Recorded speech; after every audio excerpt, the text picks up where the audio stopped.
Hello and welcome to the National Leadership Briefing. My name is Doug Sharp and I will be your host for today. It is good to be back with you once again. As you know, the National Leadership Briefing is on the first Friday of every month, always starts immediately at 1 p.m. Eastern and always goes for no more than 1 hour because we want you to be able to count on us being here when you introduce new people to the National Leadership Briefing, which you have done in large numbers again this month. So congratulations. That is exactly what we want to do, is we want to get together for this 1 hour, this very short period of time every single month, and remind ourselves of the things that we rally around.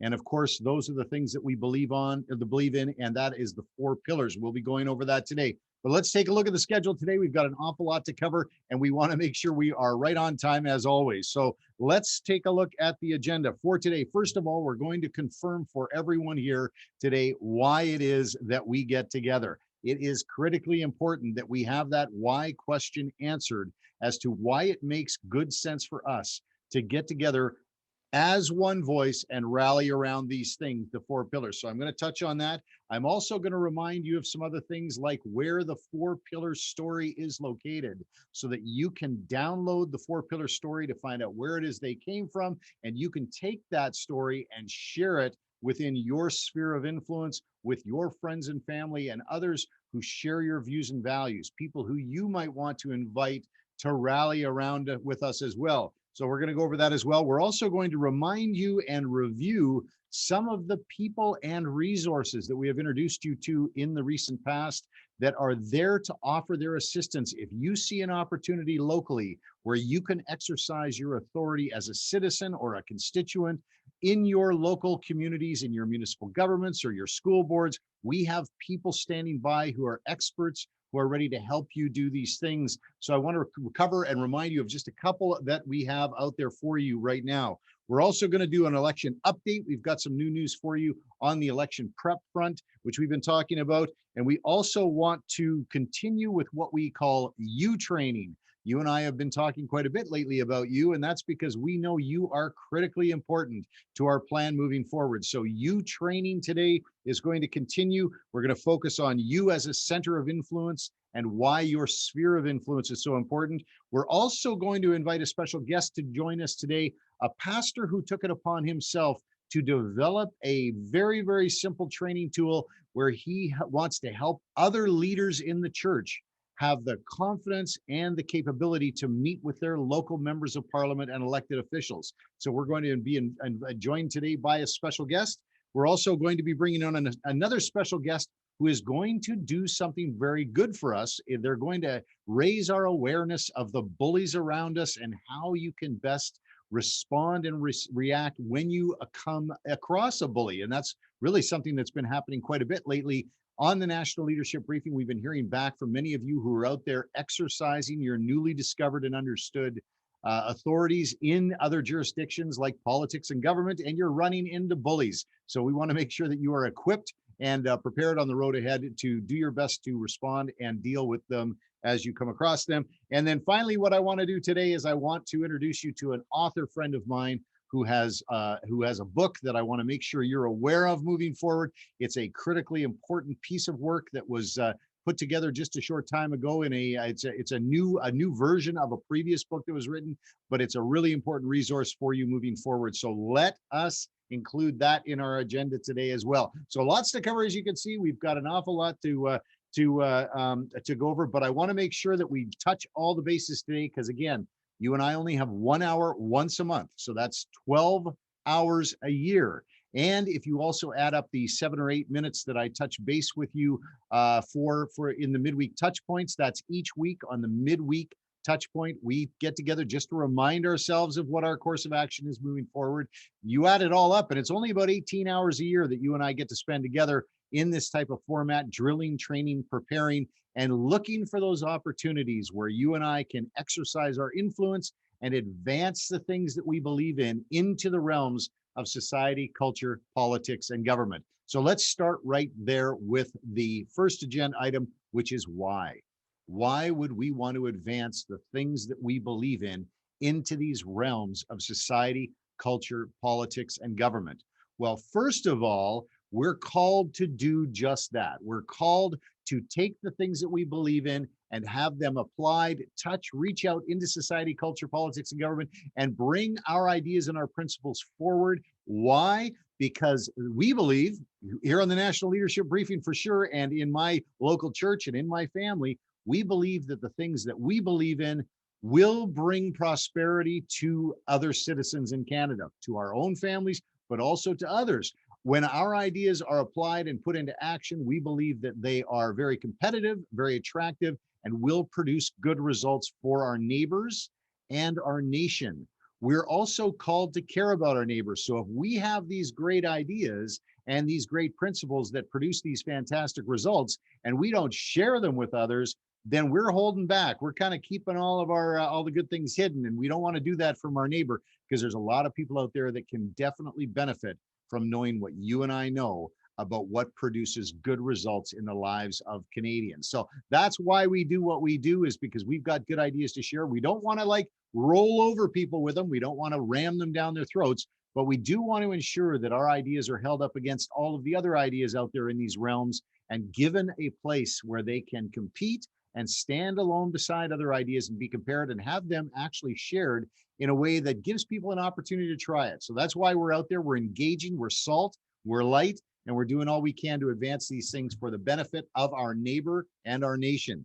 So where are our ideas found? Where can you find them housed? Well, on the National Leadership Briefing website. I'm going to include links, by the way, to this particular page on the website, nlbcanada.ca. That's our National Leadership Briefing website. I'm going to make sure in the post-briefing notes today that you have a link that takes you directly to the 4-pillar story, which is, as you know, if you've been here before, these 4 pillars are the principles that we rally around. First, that parents have the right to raise their children the way they want. We believe that parents should have this right to raise their children the way they want, and not civil government. We also believe, the second pillar, that those we elect to serve us in civil government must respect and defend, when necessary, our right of belief and freedom of religion.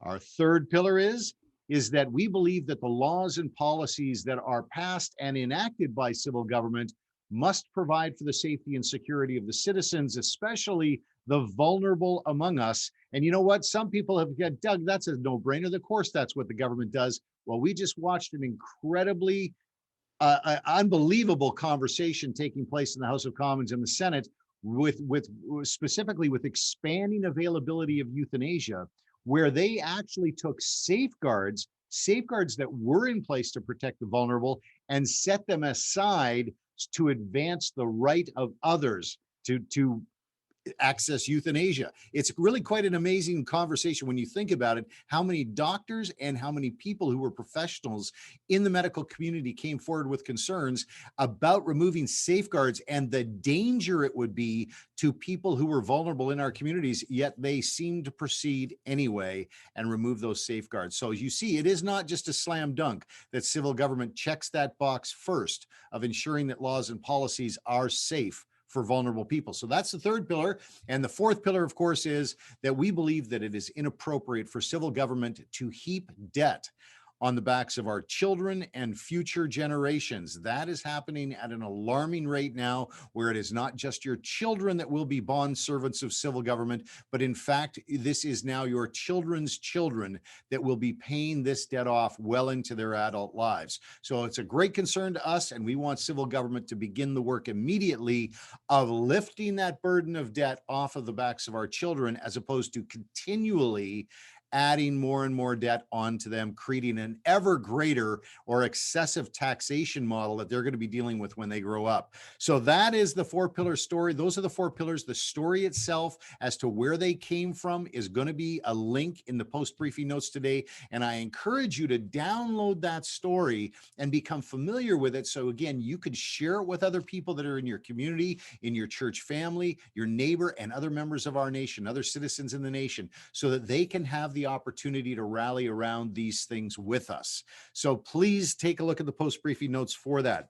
All right, I'm going to do a quick election update comment for you. It's just a comment this time because I really don't have much more information than we had last time, other than to say that as we get closer and closer to what we thought was the election date of June the 28th, it's actually looking more and more likely that that is not going to be happening. Now, in this climate right now, politically, on the federal level, the federal election could still happen at any time.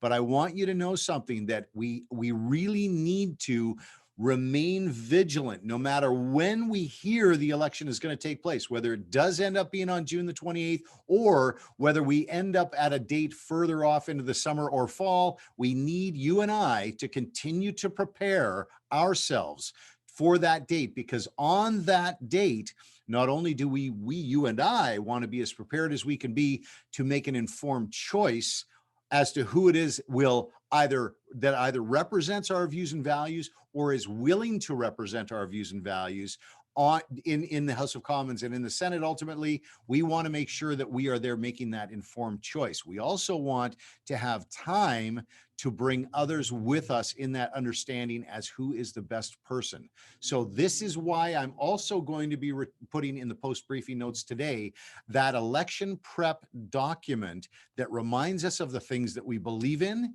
and reminds us of the commitments that we're making to be an informed decider on election day as to who best represents our views and values. So look to that post-briefing notes again for that document. So there you've got it. Now here we are. We've completed the introduction of today's National Leadership Briefing. We're going to head over into the boardroom now, where we're going to do a little you training. Again, my favorite subject is talking about you. You know that. So we're going to head over to the boardroom, do some you training, and then that is going to dovetail into a little bit of chat. We're going to have a brief chat and reminder about the gatekeeper training that you and I did. And then I'm going to introduce you to the expert in dealing with bullies. And I know you're going to enjoy that segment as well. So enjoy this quick video while I head over to the boardroom, and we will talk again shortly. Bye for now. It's time to wake up from our slumber and stand together, united as one. One family, one body, one church. We will not walk past the vulnerable. Say nothing, do nothing, and turn a blind eye. We are citizens of a great nation. We are good Samaritans to our neighbors. You are not alone. We are the largest unified voice in Canada. So we stand united. This is our rally cry. We are Christ to our nation. This is our battle cry. He shall have dominion from sea to sea, and from the river unto the ends of the earth. Righteousness will reign. Justice will prevail. We are united. Okay, well, it's good to be back here in the boardroom. We are going to do a little drilling and training today. And today we're focusing on what we're calling you training. We've been talking a lot, like I say, about you lately. That's because you're pretty important around here. So let's just talk about it from the perspective of your sphere of influence. Now, this is important for us to understand on the road ahead, because we just don't want to bring ourselves over the finish line as we approach the election. We want to make sure that we are bringing as many people as possible as we can. So although we do recognize the importance of you, we also talk about something called your sphere of influence. And we talk about how you are so strategically positioned in the center of that sphere of influence, making you the center of influence. And so how is it that you can actually capitalize on the fact that there you are standing right in the center of your sphere of influence as the center of influence? How can you capitalize on that? And what can we do to help you advance the things that you believe in? Remember, the 4 pillars into that sphere of influence. Well, the way we can do it is by giving you some tools. And that's what we're going to do today in the post-briefing notes. I've got a couple here for you. The first one is, I'm going to share this document again called the National Leadership Briefing Election prep document. Now, this document here just starts out with the reminder statement at the very beginning saying, the citizen I vote for on election day will have the power to make decisions that will impact the lives of members of my family, my neighbor, and my nation. It will remind you of why it's so important for you to engage as a participant in the upcoming election, whenever that is. And then it will say that, it says here on the document, that is why on election day, this is where you make your commitment statements.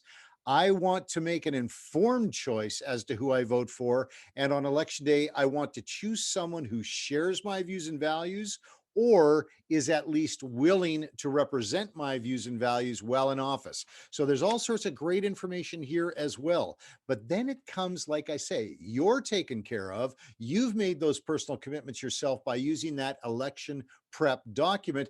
But we're also going to be sharing this with you, which is a copy of a draft script, which helps you just maybe get out there to your neighbor and to other people in your church and encourage them to join you in this preparing for the election, this desire for you to be informed on election day and make an informed choice. You want to share that vision with other people as well. And so we've provided you with a script, and it's not that we want you to use this script, but it shows you how a conversational type of approach might work well when you're talking to your neighbor or other people that you know in your sphere of influence, as the center of your sphere of influence. Now, this is all intended to just grow your reach and grow the influence you can have on the outcome of the election across the nation. And now you might just say to yourself here, I know this is what happens. I believe me, it happens to me sometimes too, is as soon as you hear people tell you that you can have influence,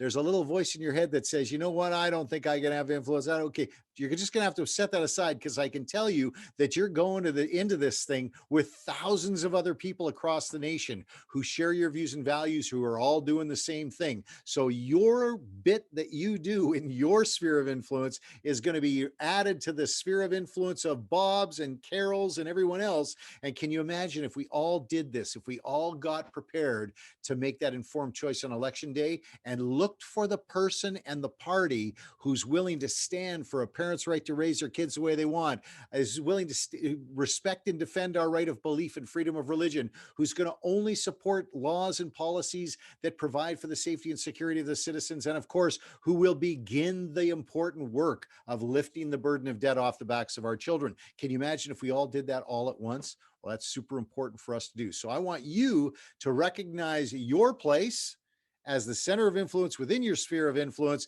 and do everything you can to gather support around your ideas so that they vote along the same lines you do on election day. So, okay, I hope that's helpful. That's the U training commentary for today. But now, before we go back to the desk and talk about bully training and bring the special guest in that I've got with you, or to share with you today, I just want to remind you of the gatekeeper training that we did before.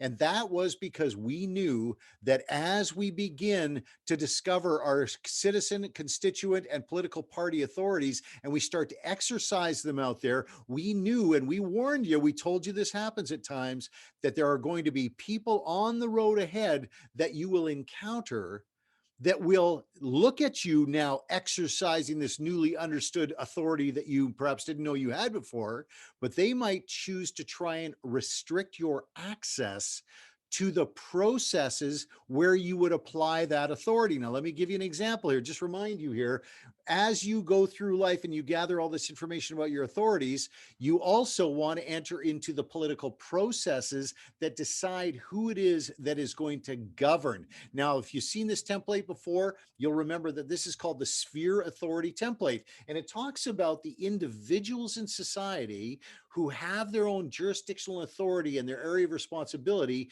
At election time, they transfer some of that authority over to civil government to establish the government to serve the broader community. That's what's happening is individuals gather their authorities together and transfer it, and they transfer it through a political process.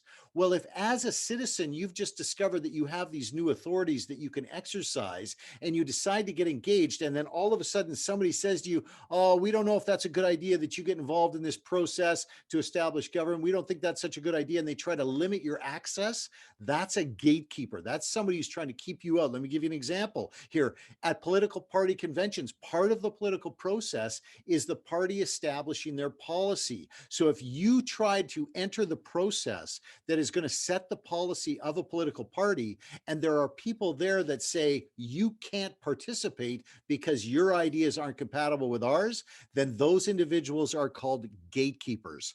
Or let's look at the electoral district association boards that are out there, individual boards in different districts across the nation for each of the political parties. Let's say you wanted to join an electoral district association board and you wanted to work with the member of parliament or the candidate or whatever and advance your ideas into that conversation about who the candidate's going to be, who the party representative is going to be from your area. What if somebody stood at the gate of that process, that electoral district association board, and said, we don't want you here. This is not for you because of your ideas. Well, that person is a gatekeeper that is trying to hold back or restrict your access to the processes of politics that you are entitled to participate in as a citizen or a constituent with the newly found authorities that you have. So we remind ourselves that gatekeepers are out there.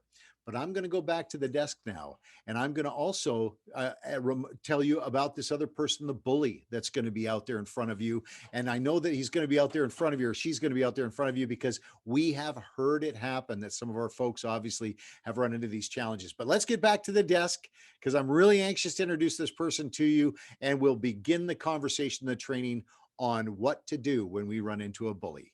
See you at the desk. In the meantime, enjoy this video.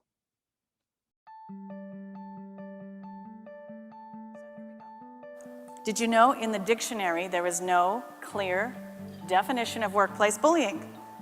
Which is puzzling to me because the word pleather is in the dictionary. What was workplace bullying again? There were three things: deliberate, disrespectful, and repeated, and it's always for the bully's gain. A difficult person, here's the difference: they may or may not be deliberate. Can you rationalize with a bully? Can you reason with a bully? Right, the answer is no. However, we will keep trying. That's the whole thing. We will keep trying. Why? Because we fall in love with potential. Who should decide if something is disrespectful? Yes, the person that is being affected. So people often say, oh, the victim. In the workplace, we use the word target. So the target should at least have a say in things. I agree. Now, should the target have 100% say? How many of us know somebody that says, oh, we got a new policy. I'm going to take a stack of these forms home. I'm going to fill one out on everybody and just see what sticks. How do you really stop this when you don't have the power to do so? So regardless, we all get up every morning to have our needs met. When our deep needs are not met, inclusion, being understood, being honored, being respected, you bet we're going to have some feelings about it. And you bet when somebody pushes us, we're going to push back. So how do you get your needs met without being angry, but still heard? Well, as you probably have already guessed by watching that video, today we have Valerie Cade with us. She is a best-selling author of Bully Free at Work. It's a book that's been sold in over 100 countries worldwide. She's considered one of North America's top experts in coping with and stopping workplace bullying, and has been featured on radio and television programs. And we have her here today to help us navigate on the road ahead. Well, thank you so much, Valerie, for joining us today. It's so exciting to have you here on the National Leadership Briefing. Thank you for your time. Glad to be here. Well, I've already kind of told people about you, that you were going to be coming on the National Leadership Briefing today. I mentioned earlier on that you were coming on, but I want to just tell me a little bit about where you're coming from first. Just introduce yourself to everyone. I know I've given you some of the biographical information already, but bullying, like that's a great focus of your life. Tell me a little bit more about why and how. Exactly. Well, I started my career, I was in marketing and sales, and you meet a lot of people and you get thwarted. I mean, as soon as we leave our house, there's somebody going to thwart something, especially if you're trying to move forward in life. So I ended up by being a speaker, speaking on communication and leadership. And then I started to do some higher level conflict stuff. And I thought I was doing pretty good until a lady in California came up to me and she said, listen, you don't work with Edith. Now, of course, the first thing I got to do is listen to her tell me about Edith. That's the right thing to do. She tells me about Edith. I listen. I think I've met an Edith, but I have no clue what to do with this kind of toxic, very manipulative situation. So I got on the plane. I thought about it. I thought, in a way, I'm giving people very poor skills to deal with such a awful situation. It doesn't happen all the time, but I wanted to be the person that could help people have a system for handling something that was like the pebble in your shoe. If you're running on the beach and you got a pebble in your shoe, the whole beach experience is off until you deal with the pebble. You get the pebble out, there's a system, you take your shoe off, you shake your shoe, put it back on, and off you go. So it's been about 20 years.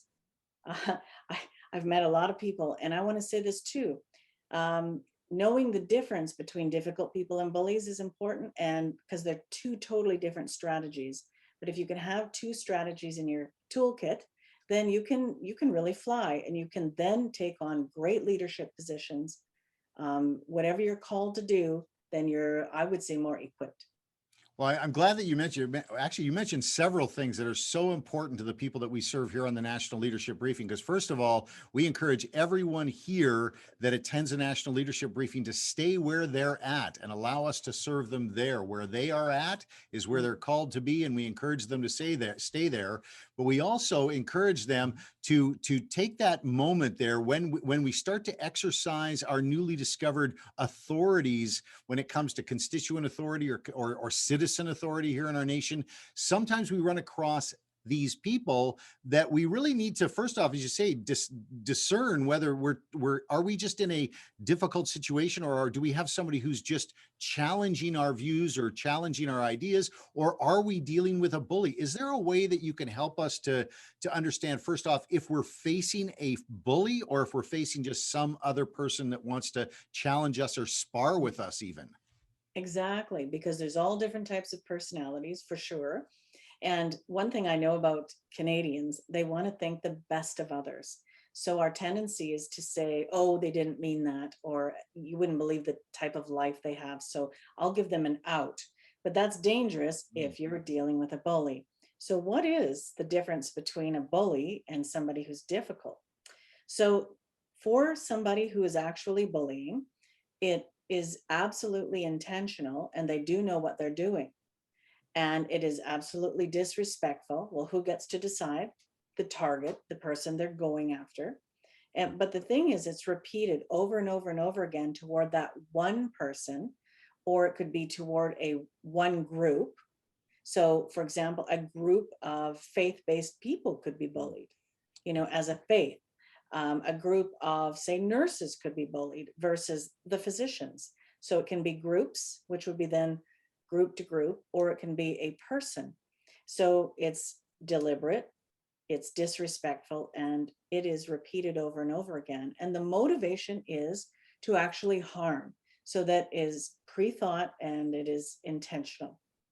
Now, if you go and you look at, well, wait a minute, I work with John and he's kind of got an abrasive personality, and they throw the word around bully.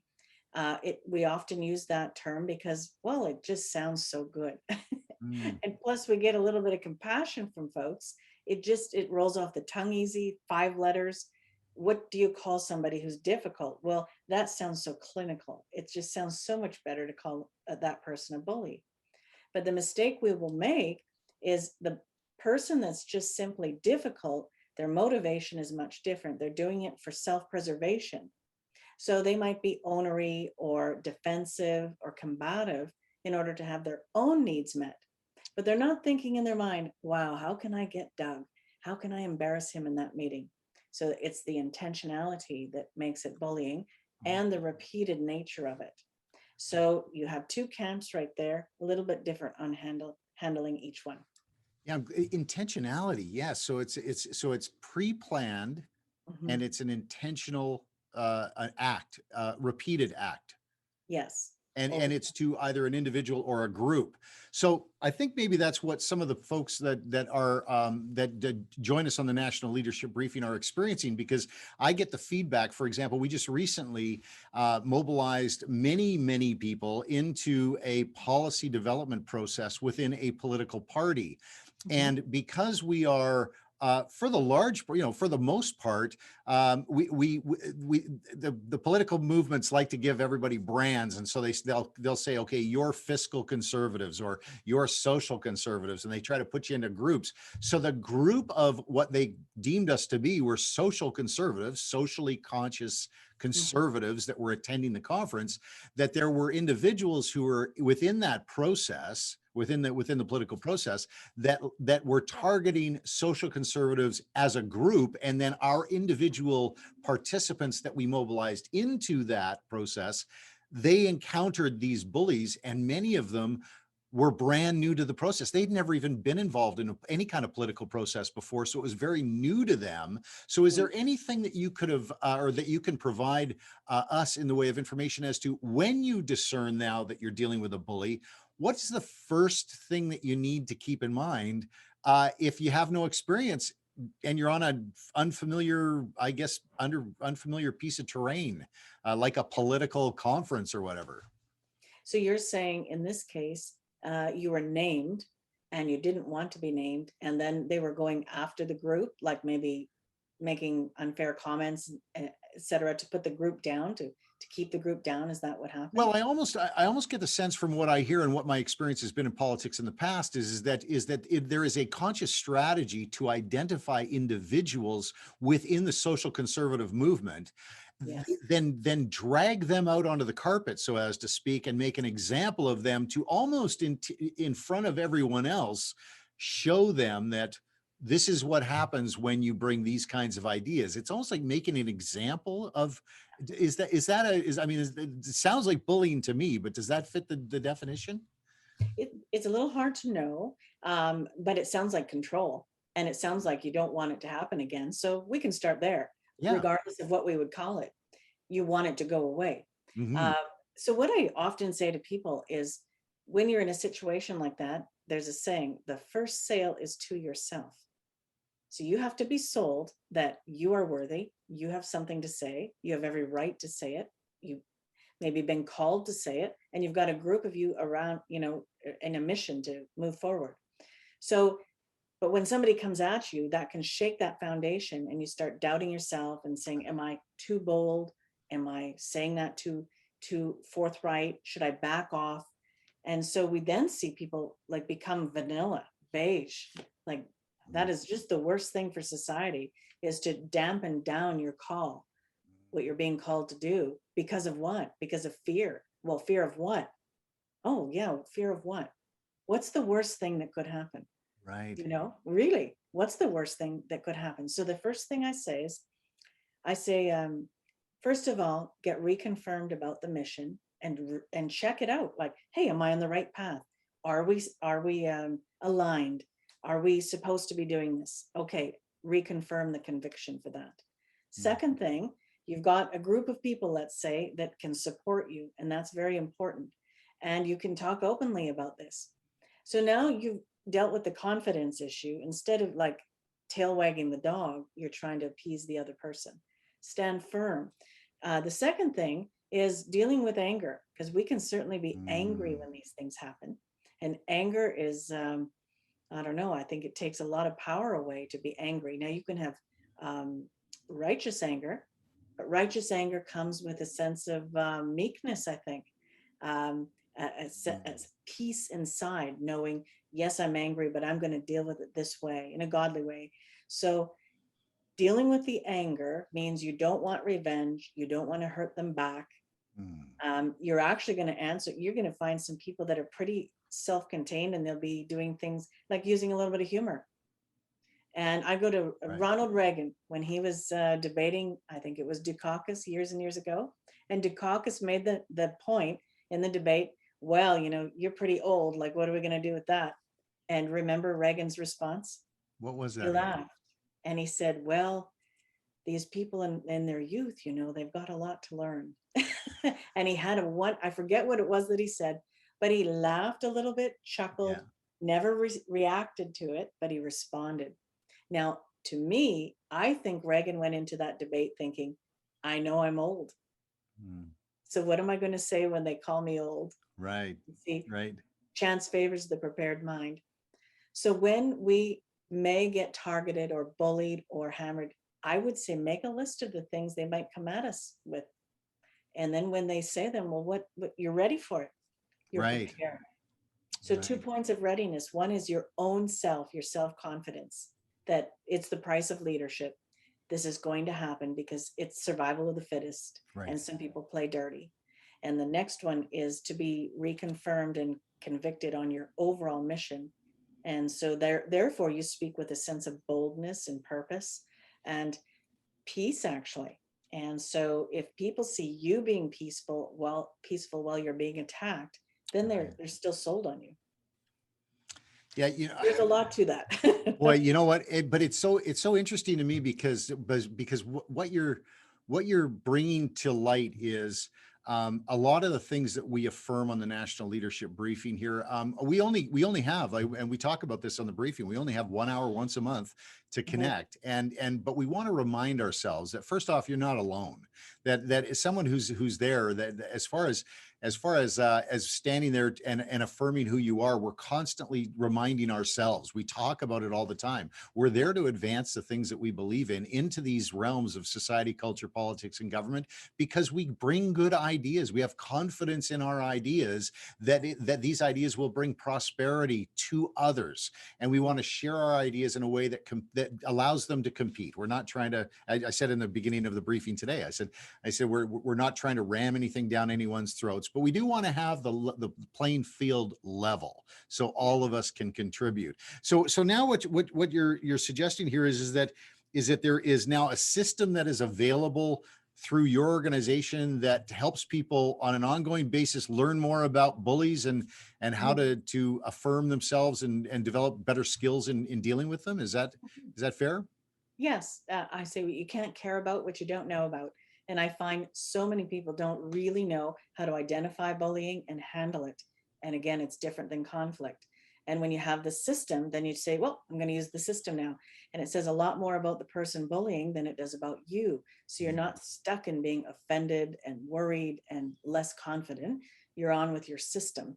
So yes, I like systems because then, if we can take a little bit of our neurosis and put it into a system, off we go. We fixed something here.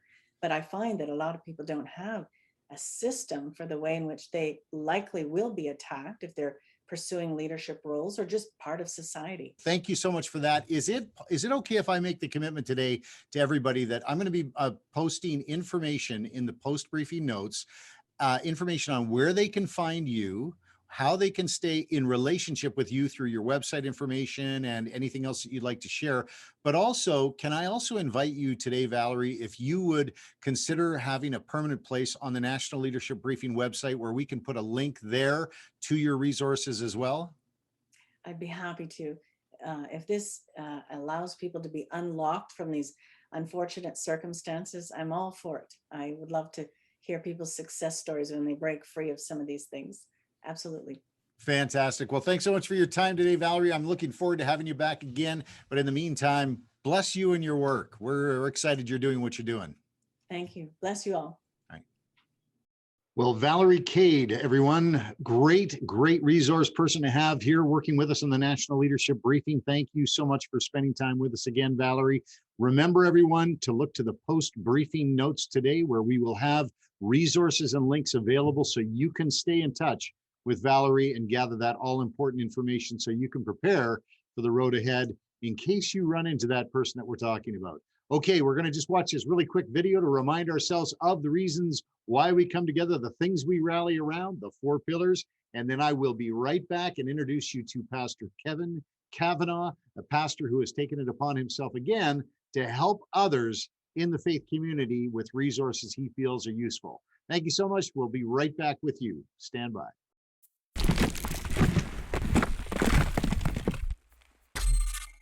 These are the things that we believe in.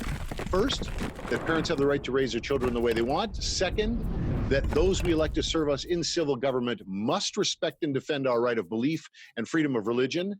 Number three, that the laws and policies of civil government must provide for the safety and security of the citizens, especially the vulnerable among us. And number four, that it is inappropriate to heap debt upon the backs of our children and future generations. They came from you. They're your pillars. They're the things that you believe.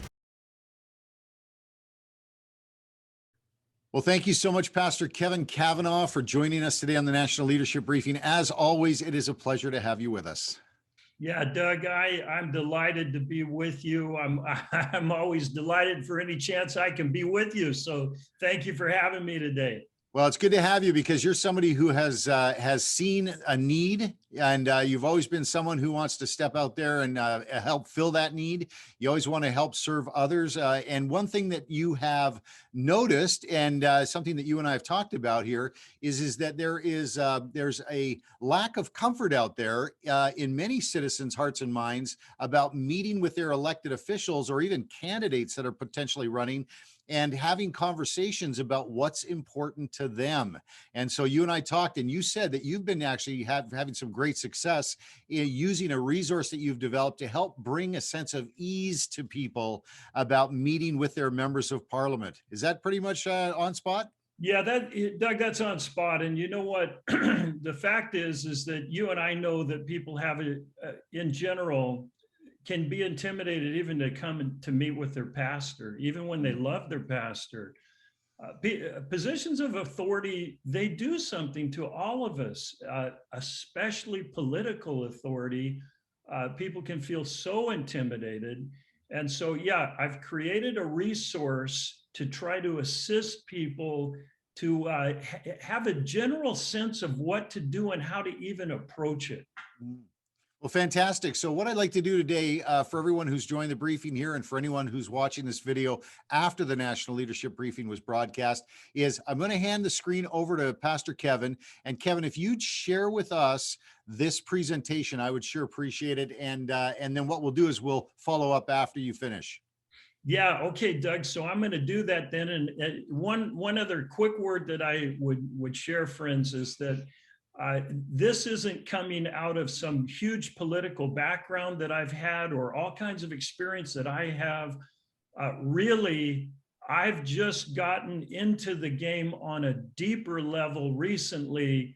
And in the last few years, this presentation was created specifically for Bill C6, which is the Federal Conversion Therapy Bill. So I'm going to walk you through just very quickly this presentation in how to prepare for meeting with your MP. And it starts, friends, I hope you would say, you don't need to tell us that, Pastor, because we know to pray.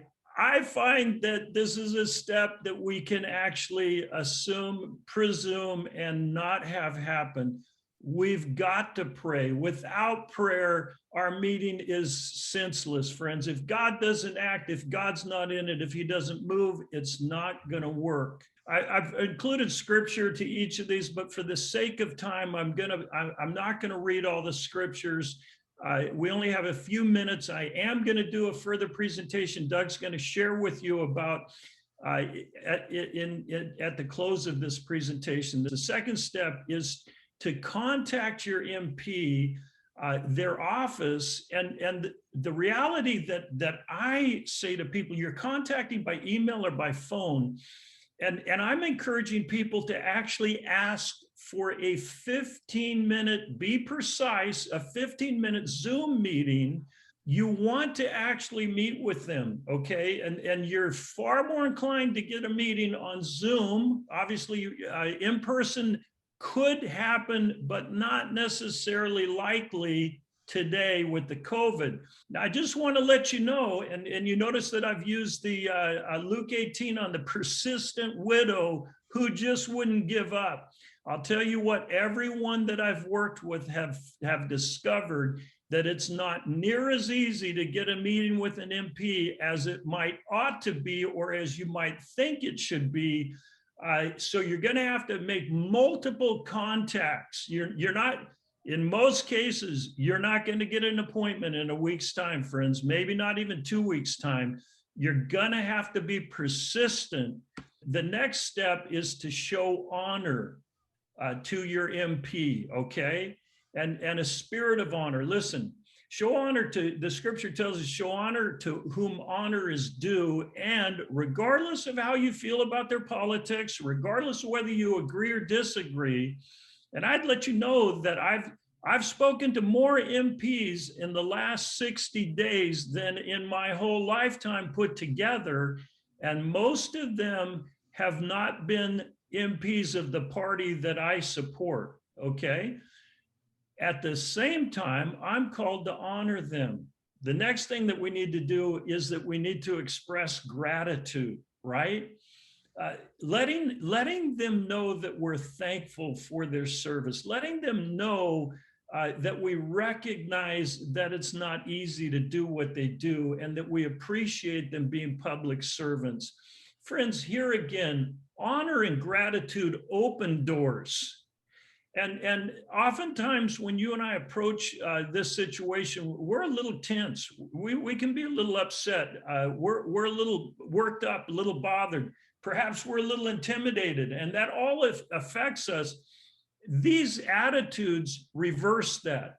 If you're coming in with honor and gratitude, it's going to help you to stay in the lane that you want to be in. And then, you know, this is all about building a bridge, right? You're letting them know, this is very important, friends. You're letting them know you're not against a bill that protects people from being forced to believe or do anything against their will in that sense. We wouldn't support a bill for coercive action of anything for any reason. So you're disarming them in the sense that you're letting them know, hey, I'm not trying to fight you. I'm not against you. I'm not trying to, I'm not trying to combat the bill. What we're wanting them to know is that there is serious issues with the definition, and that's what we're concerned about. As you notice here, this scripture, this is a great scripture. I've always loved this scripture, but in your hearts, revere Christ as Lord. Always be prepared to give an answer to everyone who asks you to give the reason for the hope that is in you, but do this, note, with gentleness and respect. If in fact you'll do it with gentleness and respect, you might just get the opportunity to share Christ. That's not the objective, but in this case, we're looking to build a bridge, but you never know what's going to happen when you operate according to the principles of the kingdom. The fifth thing that you're wanting to do is that you're wanting to actually share your concern. Your concern is that the definition for Bill C-6 is still too ambiguous, and it leaves too much room for broad interpretations that will negatively impact many, many people, from the LGBTQ as well as unbelieving Canadians, believing Canadians. This bill is not a good bill. Those of you that come to our seminar later this month are going to learn some inside information. I've had 2 appointments with a senator from Vancouver, and the senator has told me this is not a good bill. Okay, so I'll share a little bit more with you on that at that date. Here's the 6th thing. I'm encouraging you to be very direct. Okay. So you're going to actually say, I'm here to actually ask you to vote no at the 3rd reading for the purpose that the definition can be altered. Now, I'm winding down here with that, but I think for now, that's about all I'm going to share. Thanks for the opportunity. I'm always grateful to be with you, Doug, on the leadership briefing. Well, thank you, Pastor Kevin. This is great information. I really appreciate that you include aspects of meeting with your member of parliament, like expressing gratitude and showing honor and being direct. I mean, these are all very key components of a meeting with members of parliament. And I know that that part of it is going to be very helpful for people on whatever issue that is that they're bringing forward to their members of parliament. But one thing I just want to add, though, is that if you want to do a deeper dive for everyone on the briefing today into how you can be effective in communicating our concerns collectively together with using our one voice across the nation, you're going to want to watch that or join us for that webinar later in the month. So make sure that you keep an eye on your inbox, because if you're a member of the National Leadership Briefing, you're going to be getting an invitation to join us for that webinar and learn more about how you can speak out about Bill 6 specifically. And also, of course, you're going to hone your skills and become better at meeting with your members of parliament in the future on all issues. So thank you so much, Pastor Kevin. I appreciate you joining us today. Thank you so much for your time, and I'll look forward to seeing you again a little later in the month. Thank you. I'm looking forward to it. Bye for now. Well, as you can see, I have one of the best jobs in Canada, I am certain, because I get to continue to meet people that love our nation and love our neighbor enough to invest their time in helping them to achieve success in whatever it is that they're working on. I mean, this is what I mentioned right in the very beginning of the briefing today, is that I wanted to remind you of all of the people, all of the resources that that come forward through the National Leadership Briefing. We are blessed to have these kinds of individuals and these kinds of resources for you to call upon to execute your strategies, to fully explore your authorities, and to advance your ideas. And we're just here to help, and we're happy to do it. Now, what I'm going to do in the post-briefing notes today is I'm going to obviously provide you with a full, I'll provide you with all of the resources from all of our guests today, but I also want to remind you of some of the other individuals and organizations that we have brought forward before who share their information as well. People like Free to Care, which raises more information about Bill C6. We've got the Euthanasia Prevention Coalition that helps you to understand the issue of legalized euthanasia and some of the dangers there. We have other organizations, like we have our CAG ministry group, which is to help churches build the infrastructures within their own organizations so that they can look locally for those opportunities and threats in society, culture, politics, and government to what they're doing locally as a church. And we also have even our school board trustee, Leanne. She came forward a little while ago and said, I want to help. I want to help others who want to advance their ideas, their views and values into school board trustee elections. These are the kinds of people that we get to be in relationship with here at the National Leadership Briefing. And because you're in relationship with us, you're in relationship with them. So feel free to look in those post-briefing notes today. Well, I'm going to introduce you to one last person today. We're on the home stretch today, but many years ago, I met an individual by the name of Rob Parker, who started something called the National House of Prayer and wrote this book, We Have a Voice. And I want to introduce you to Rob now, because we are going to promote in every way we can this great piece of literature. Well, thank you, Rob. It's good to see you again. I appreciate your time today. Wow, so many things that are going on these days in Canada, and you have seen a lot pass by, haven't you? Yeah, we've been, this is our, since 2004, we've been in the National House of Prayer. Before that, we were still involved in what God was doing nationally. That began in a prayer walk. I don't know if you remember what I do. We did this crazy prayer walk from Calgary to Ottawa in the year 2000, but what a learning curve for us. And that was out of that God called us into establishing this prayer center in Ottawa, Embassy of Prayer, but we called it National House of Prayer. Yeah, absolutely. Well, and you have been blessing so many of us over all those years with the work that you've been doing at the National House of Prayer. And on that note, I wanted to invite everyone today on the National Leadership Briefing to get connected up to your prayer points that you send out. You and Fran send out the prayer points once a month, is it? No, we've been sending it once a week here because, when people are home all the time now. And right. So we have been updating people once a week with these prayer points, and it's available on our website. They can sign up. So what I'll do is I'll include the link to how people can sign up for the prayer points in the post briefing notes today, but I also want to include partnering with the National House of Prayer, becoming a financial partner of the ongoing work of the National House of Prayer. That's still something we can do, right?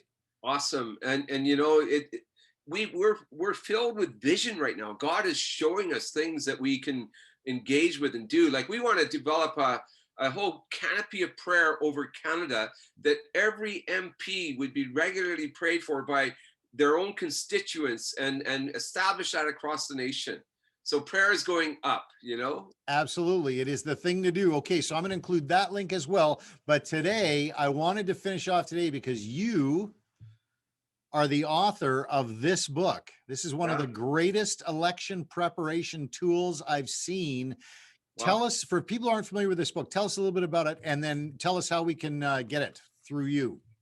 Perfect. Wow. I wrote this book back in 2015, I think it was. And it was something that God downloaded to me. Okay, put this together. Something that was simple, something that people could get through, you know, maybe 4 sittings at Tim Hortons, you know, and go through this book.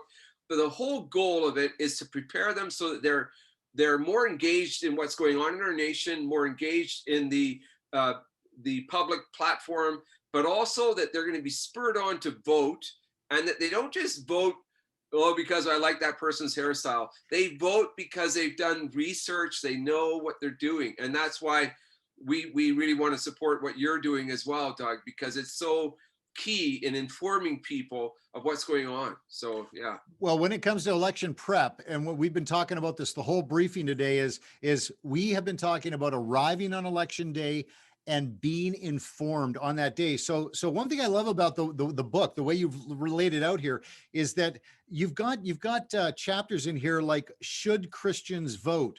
Should I only vote for a Christian candidate is another chapter. Doesn't God establish government? Character does matter. One issue voting. I mean, you break it down in such a user-friendly way so that even somebody brand new, somebody who maybe has never even voted before, they can take a look at this book, they can grab it, and they can bring themselves up to a level of awareness and competence where they can actually be informed to a degree to make a good choice on election day.